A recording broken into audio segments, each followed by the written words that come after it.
G'day viewers and welcome to Mr. Cuddly's Tactics. Yes viewers, Mr. Cuddly is now involved in tactics. The world has gone super duper crazy. So viewers, before we get started on any of these tactics, please can you thumbs up, subscribe, any messages would be absolutely amazing. So viewers, now the little bits out of the way, let's get on to some tactics, shall we? Corners viewers, we are going corners. So what we're going to do viewers is I have assembled 6 short clips of videos of how to score goals on corners. Okay, so there's going to be a brief talk through in between each clip, and it's just to give people an idea of first and foremost, yes, you can score goals from corners, you know, not direct, but with the use of players, believe it or not viewers. So yeah, you certainly can score goals from corners. You don't need to bombard the penalty area or whatever the case may be with players. I simply do it with 3, pretty much. I think there's 2 clips where there's 5 of us, but most of the time viewers, I can have 3 players in the box against 8 or 9 and I still score goals. How do I do it? Well, it took me a little while to master. I actually mastered it in Football Manager 2019.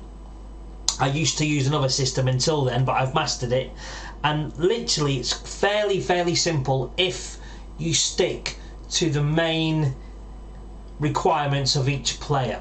And what I mean by that viewers is the attributes. So for example, you need a good corner taker.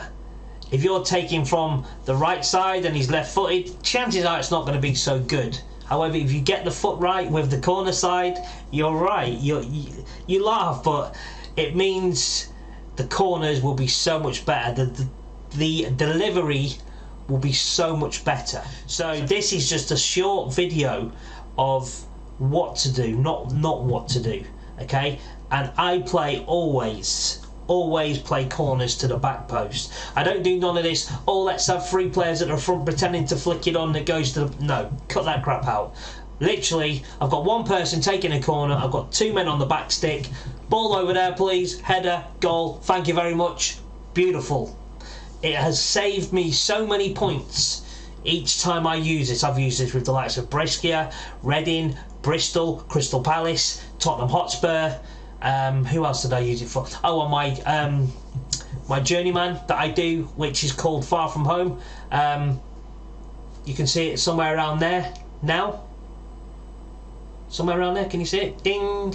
So the key 4 elements you need for your 2 players on the back post. First and foremost, put someone on there who's got some height to them. Okay, so they've got good height, good jumping agility. Okay, they are strong, good strength, and most of all viewers, heading ability. With those 4 combined, I would like to try and guarantee that you would score 6 goals, 8 goals a season. I mean, the most I scored was about 13, I think it was, or something like that, in 1 season. That's probably worth 8 to 10 points, viewers, a season.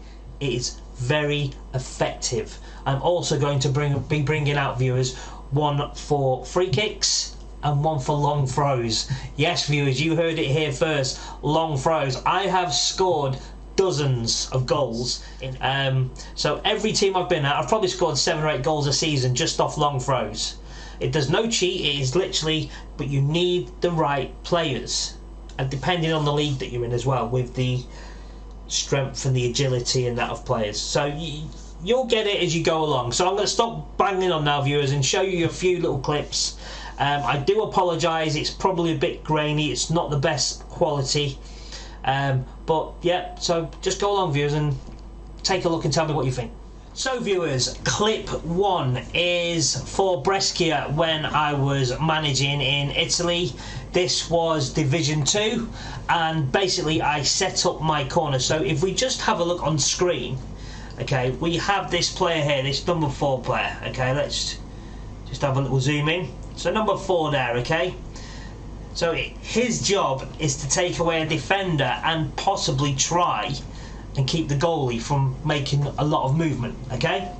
So what this happens and what we try to do with this is matey on the back post gets picked up by 1 or 2 players. It's usually one, and normally you have a player around here that's watching the runner.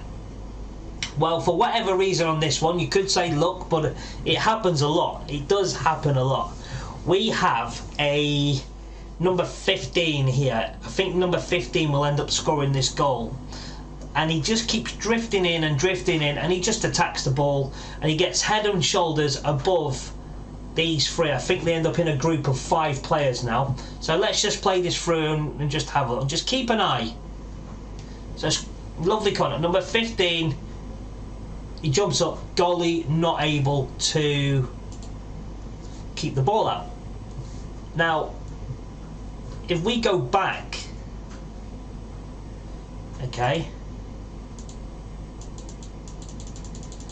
let's go back.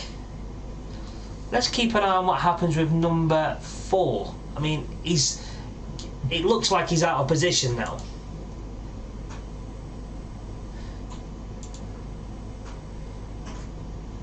So yeah, number 4 was pushed out of position, but the initial let's get him out of the way is what helped create the space for the goal. So every corner I always have somebody, well, more or less every corner, on the goalkeeper or in that area, just being a nuisance. That's all it takes. Just be a nuisance. Right.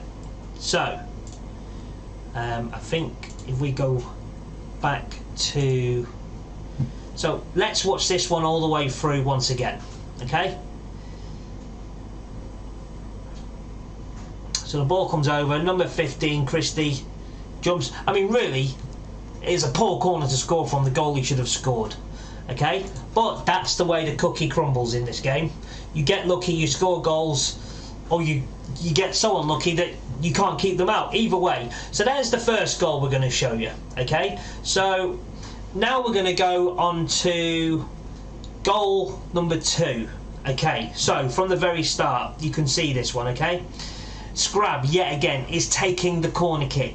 Straight away, you can see number 4, I'm guessing, is on the goalkeeper. So I'm just going to play this through a little bit. Okay, so now we'll pause that there. We've played that through. Number 4 has now left and lost the goalie. Okay, goalie has gone. Goalie is free to stand, go for the ball, catch it, make a save, whatever. What we have here, we have 2 players marking 1. We have 1, 2, 3 players marking 1 there. So there's 5 players on 2. Okay, I've got 4 players at this stage in the box. Okay, 1, 2 there, 3, 4. Now I can normally score goals with only 3 players. 2 centre forward, well, 2 big players and 1 centre forward. But for some reason, maybe me, I allowed this player, rather than just sit on the edge, I've allowed him to creep in and maybe attack the ball from deep. Because I like to keep 2 players here, 1 here and 1 here. A, if the ball comes out, we have a chance at shooting a goal. B, if they break with the ball, we've got defence. We've got an additional 2 midfielders stopping the attacking players. So it's as long as it is short in terms of scoring or defending, if that makes sense. So I'm going to play this through a little bit more. So stop there. Okay, right. So now I've lied. So there we have the 2 players on the edge, right? So we have 1, 2, 3, 4 players. Now there is always a triangle with my players. Normally it's matey on the back post, matey on the goal post, a defender here, and an attacking defender here, and attacking defender here. Normally it's a triangle. You can still see a sort of triangle, okay? That's how I play with my set pieces. There's always a form of triangle 7, 8 out of 10 times. Sometimes I do change my corners. If I'm having no joy, I might change it and just pretend to have someone run at the far post to take players out, which leaves the space. So I've paused it there. Christie headers this ball into the goal. There's no question he does that. Look at the leap. He's head and shoulders above the 3 defenders around him. How does he do that? Well, I'm guessing it's like I spoke about before. The agility, his height, his heading ability, and his strength. It can only be that, viewers. I can't personally think of anything else it could be. I couldn't, honestly. So I'm going to play this through and you'll see the goal be scored. There we go. So I'm going to run it through in its entirety and we can see that goal again. No, I keep doing that wrong. So here we go.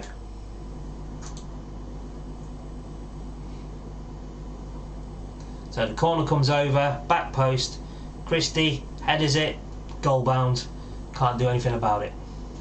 Perfect. Right, I'm going to show you some more, viewers. Right, so another example of a goal from a corner. Always the same for me, viewers. Always back post, just how I prefer to do it. It clearly works, otherwise I won't be making this video. So we have a corner, again, scrab. At the time the player was a good 13 or 15 for corners, so he was taking it.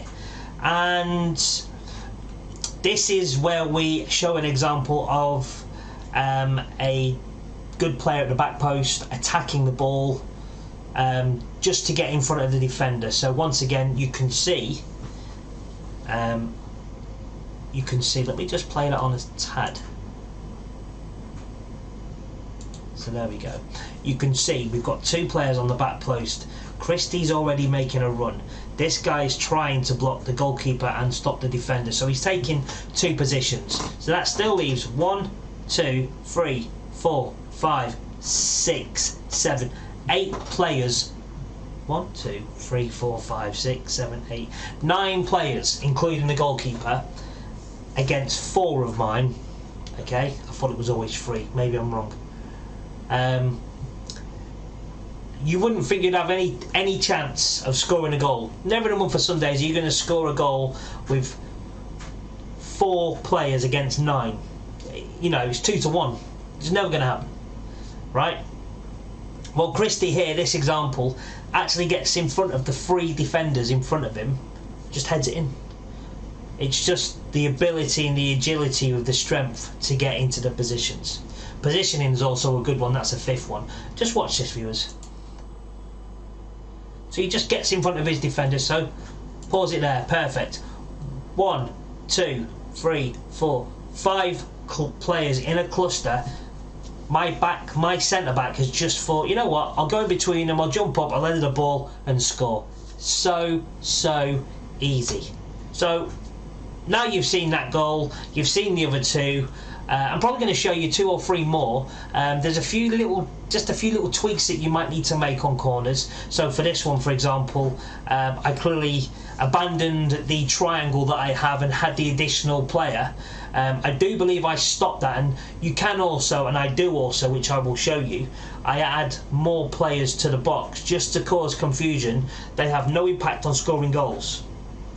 However, there is one video where they do have an impact in scoring goals. It's not a contradiction. It depends how you set up each corner, and sometimes, depending on the game and the players, I might just tweak my corners before a game. I don't always do, oh, there's my corners, boom, I'll leave it for the season. I might tweak it here and there for the game, depending on what I've seen from them. So, you know, just the odd tweak here and there. When I say the odd tweak, you can have a fake player running at the front post to cause confusion, to take players away. You can do that. Why can't you? There's no rule against it. I just prefer doing just the minor, absolute minimal tweaks. For me, works. Just me personally, viewers. As I say, I've probably scored 13 goals this season, I think it may have been, on headers and, well, from corners, and that has probably given me another 8 to 10 points a season. And it's not a one-off, you know. I don't think I've had double figures of goals from corners apart from when I was in Italy, but I've certainly, when I was at Bristol, I had 8 or 9. Reading, I probably had 8 or 9 again. I use this when I play in these leagues because you never know what you're up against, and I use long throws. We are going to do a video on long throws as well, viewers, as I probably said in the intro, but we'll get to that on another episode. So just be mindful of how you score your goals. it's set up to be the same, but it's not always going to look the same, and players will drift. So I'm going to show you another one, viewers, and we'll just see what you think of the next one. So straight away, if you just have a look over here, you can see all these players here and just one player there. I'm just going to roll it on a little bit, okay, and you'll see where we go to. So Spalak takes the corner. Let's pause that there, okay. So he's out of the picture, he's taken the corner. I've got 1, 2, 3. Really, this player needs to be somewhere here. They separate, they perform my triangle that I'm talking about. That's how I play it personally. So this is just a ball over. We've got 1, 2, 3, 4, 5, 6, 7, 8 players. 7 players, 8 if you include the goalie, that are concentrating solely on the ball. And what I mean by that is these two are concentrated on battling each other. Okay, so we've got 8 players concentrating on the ball. The goalie is now facing the correct way. So he's managed to sort of look up and realise he's turned around. He's there, he knows where he's got to be. The defenders, I think I touched upon it before about the back post. You always got a player on the back and a near post. When you have players here, they normally tend to run out to try and get the ball, but because they think they've got 1, 2, 3, 4, 5 players occupying 2 defenders, they don't need to come off the line, and they're absolutely right, they probably don't. However, what they do need to take into account, I'll start that again, what they do need to take into account is the ability of my man there, who can leap and get his jumping reach really high and times it really well, and that's exactly what happens here. All that happens, the corner's been lifted in, he gets above the rest and he heads the ball into the goal. Simple as that. And it's only because, viewers, I've used the correct player with the correct jumping reach, the correct strength, the correct, we're going to add the positioning, the heading ability. It adds up, viewers. I honestly never believed it myself until a few years ago, and I was like, yeah, it really does work if you put the correct players in the correct place with a good corner kick taker. It's as simple as that, okay? I'm going to play this through and just show you, and I'll shut up. Look at, did you see the leap, viewers? I've got to show you the leap. We've got to go back to the leap.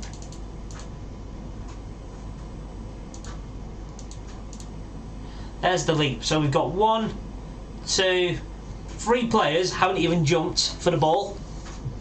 We've got 1, 2, 3, 4 players just standing there observing what's going on, and a goalie that looks like he's ready to do something but can't.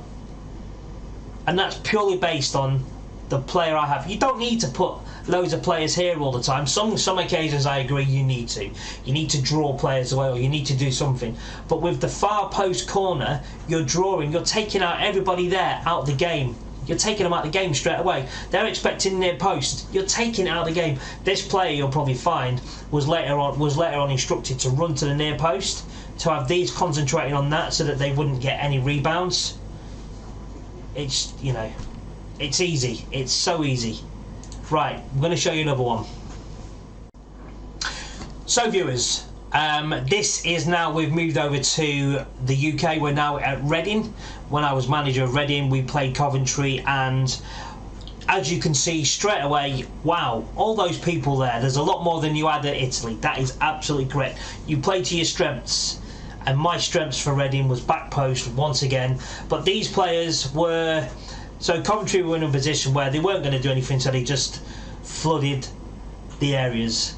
So this was a corner that I changed. I put players forward to occupy those players while I put the ball to the back post. So what we're going to have here, we are going to have number 18 here and number 4 concentrate on these. So there's only one person within this area. All these people, bar maybe this one who really should be taking care of this guy here, should all get attracted to this ball by these 3 players with the movement they're going to make sort of this way. They're going to curve it this way. That's what I asked them to do, which leaves the space for this player to run in the back and header it. Shall we see if it works? It might not work. Let's see. So just look at the drift. You've got Matey coming over here now who's realised he's on his own. Okay? So these, keep an eye on where these go. These should be taking him away. So maybe not as much, but either way, he still manages to get in there and win his header. He wins his header with, I'm going to say, with ease, if I'm being honest, viewers. You know, let's just go back and just play that through. Let's pause that there. So what we now have here, we had a really clustered middle here. So this player and this player have occupied these two. He's broken free, so if they miss it, he may have a chance of getting it. That wasn't in the script. That shouldn't be happening. These players were supposed to run sort of more near post, advance forward. So we have Lucas João here, and we have our centre-half Gibson, or more that might be. And it's a 2-on-2, so I'm going to bring it down to what it actually is in real life, viewers. It's a 50% chance of getting your head on that ball. Not necessarily scoring, but getting your head on that ball. And in this occasion, I've got Lucas João at Reading. He's got really good jumping reach. He's got really good agility. He's got really good headering. He's got good positioning. And he's got brilliant strength.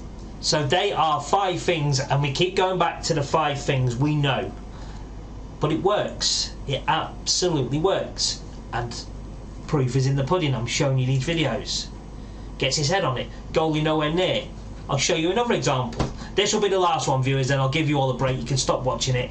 And then maybe you can go and try and practice it yourself, and then leave me some comments and tell me if it works. I'll be very interested to know. So I'll show you the last one, viewers. Right, viewers, so for this final corner I'm going to show you, this one is a lot different in terms of the end result. Yes, we score, but I don't know if you remember, I touched on it very early on in the episode, that every now and then you get corners where you've got to pick up the scraps. So, you know, your initial header from the back post doesn't go in. You've got to have players there or thereabouts. Now, if you remember when I was in Italy, I only played a triangle.